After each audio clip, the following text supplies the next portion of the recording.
High friends welcome to my Devanjali's food finds blog star चैनले आज के बनाते चलेছি গাজরের হালুয়া।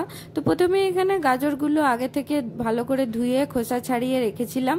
এরপর একটা থালার উপরে আমি ঘষার যন্ত্রটা নিয়ে সব গাজরগুলো গ্রেট করে নিচ্ছি।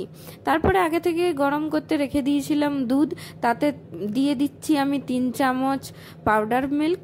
তারপরে আমি এখানে দিয়ে দিচ্ছি পরিমাণ মতন কাজু কিশমিশ, তারপর আমি দিয়ে দিচ্ছি পরিমাণ মতন চিনি, দিয়ে ভালো করে দুধটাকে নাড়াচাড়া করে আমি গ্রেটেড গাজরগুলো এখানে অ্যাড করে নিচ্ছি।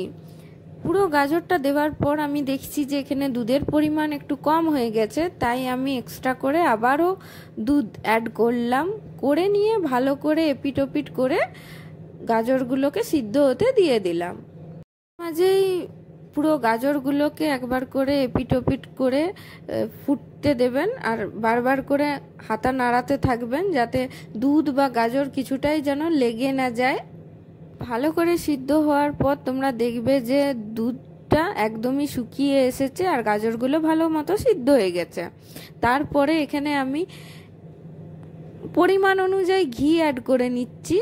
তোমাদের যতটা পরিমাণ মনে হবে ততটা পরিমাণে তোমরা ঘি দিয়ে ভালো করে নাড়াচাড়া করে মিক্স করে নেবে। হালকা গাজরটা দেখবে ভাজা ভাজা হয়ে গেলেই বুঝবে গাজরের হালুয়া হয়ে গেছে।